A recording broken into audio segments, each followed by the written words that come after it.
Pense à ça, là. Ça, c'est 10 à 15 ans avant la commission Charbonneau.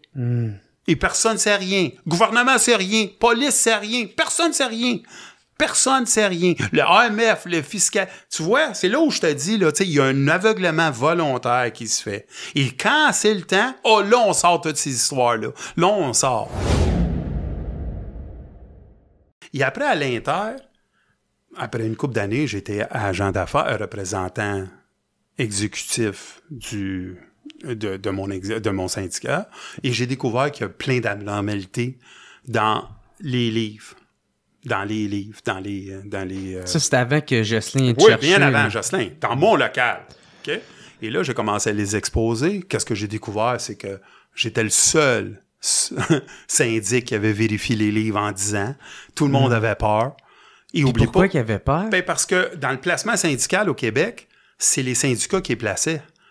Puis dans tous les locaux, chaque membre de l'exécutif fait à peu près 10 à 15 % de plus d'argent que le reste de la masse. C'est financier, la peur.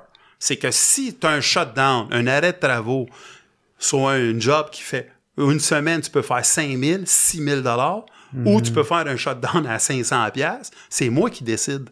C'est le directeur qui décide qui j'envoie. La compagnie va m'appeler et va me dire « Cam, j'ai besoin de 10 gars. J'en ai déjà 3. J'en ai besoin de 10 gars. OK, c'est qui? Mécanicien soudeur. Un gars qui fait de la lunette, l'arpenteur. OK, j'ai besoin de 2 apprentis. Il donne de la job, tu sais. Ben oui, je suis un bureau de placement syndiqué. C'est sont toutes la même affaire. C'est même ça marche. C'est ça. C'est pour ça qu'on a du pouvoir énormément aussi. Je vais te l'expliquer plus tard. Parce que quand tu couches avec la compagnie, tu peux détruire une entreprise. Ben, c'est ça. Tu peux la anéantir. Ouais, l'affaire que tu m'expliquais avant qu'on... On va embarquer, mais là-dessus, ouais. Là, je fais ça. Là, j'ai été personne ingrata.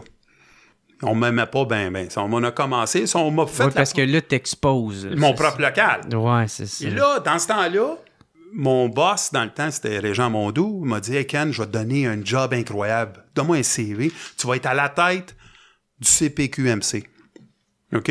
Pierre Labelle est là, c'est un nom, là, le monde connaît, c'est pas toi, là, mais tu sais. Puis toi, tu vas être son adjoint.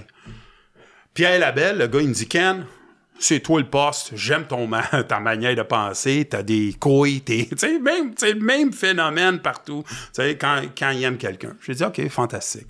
Je découvre plus tard que c'était tout pipé, puis c'était un plombier qui a eu la job. Hey, pas de problème, c'est fini, je retourne. Mais là, le but d'un des directeurs, c'est de me tasser totalement parce que j'avais exposé les livres. Pendant ce temps-là, j'ai une visite d'un gars qui s'appelle Jocelyn Dupuis, directeur de la FTQ Construction. Tout le monde sait c'est qui. Il se laisse pas aller. C'est un gars avec beaucoup de charisme, beaucoup de pouvoir.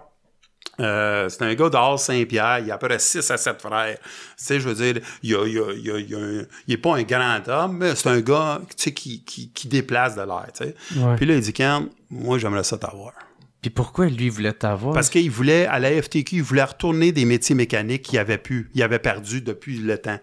Parce que la FTQ avait plus de métier mécanique. Avait juste, on peut dire, les électriciens qui étaient considérés mécaniques. À part de ça. Fait que si lui, il te rajoute dans son team, ben là, il s'en va, ça y fait son lien vers la mécanique industrielle. Il y a une autre affaire. Plus de main-d'œuvre, plus d'hommes. Plus de cotisation. Plus de cotisation, mais aussi avoir le pourcentage. Parce que lui, qu'est-ce qu'il veut avoir? C'est le pourcentage pour s'asseoir à la table de négociation tout seul.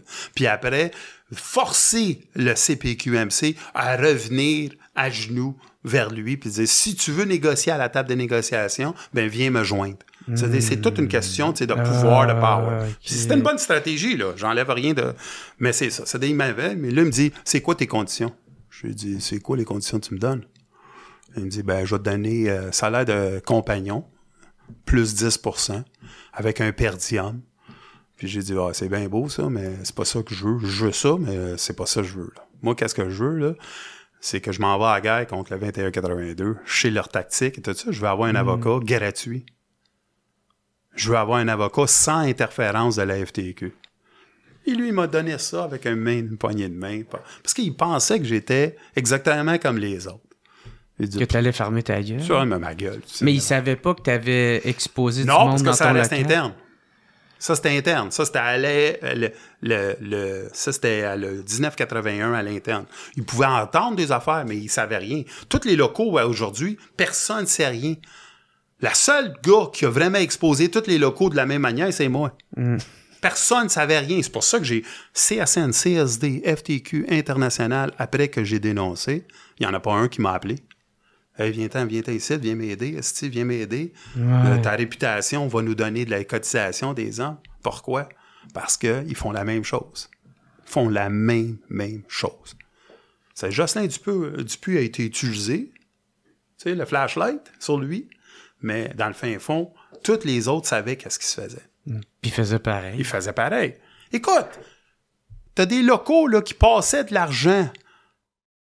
Dépassaient de l'argent à des compagnies pour faire une pourvoirie. Tu comprends-tu? Pense à ça. Tu as l'argent du local, que ça vient du cotisation syndicale des membres, puis eux autres, ils prennent cet argent-là, puis ils rouvrent des business, ils rouvrent des bâtisses, ils font ci, ils font ça. Puis ils disent c'est des placements. Et dans le fin fond, c'est des placements pour eux. Dans pourvoirie, que je te dis, la pourvoirie, en particulier, elle s'appelait la pourvoirie Jonca. Tu sais.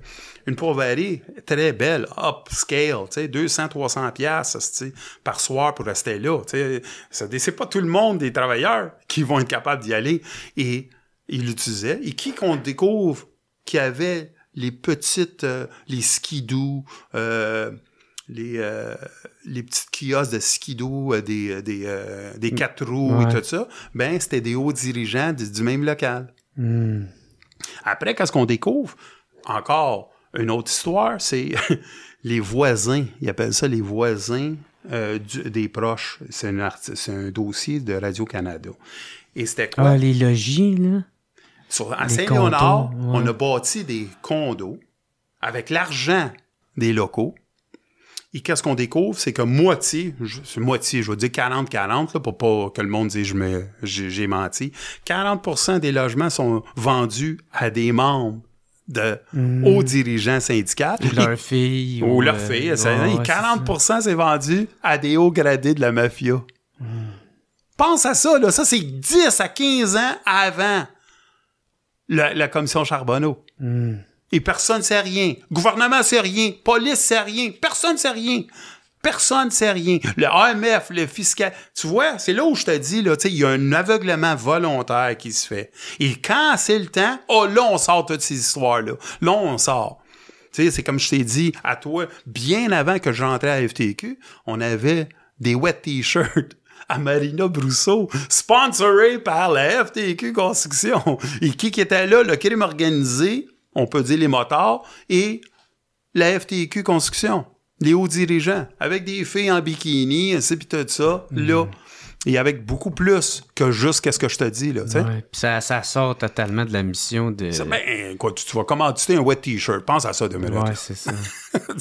Cet extrait est une présentation de Matelas Enzo. Matelas Enzo est une entreprise québécoise. Le nom Enzo provient du prénom de son fils, le fondateur Gabi Hamel. Tous leurs matelas et lits sont 100% neufs et fabriqués au Québec et au Canada. Leurs produits sont tous garantis de 5 à 15 ans. Moi, je viens justement de m'en pogner un, puis mon seul regret, c'est que je l'ai pas fait avant. Fait que faites pas comme moi, puis allez vous en chercher un tout de suite. Ils sont rendus maintenant avec 4 magasins. Victo, Drummond, Saint-Hyacinthe, Sherbrooke. Niaise pas, puis pour ton nouveau matelas, choisis Matelas Enzo.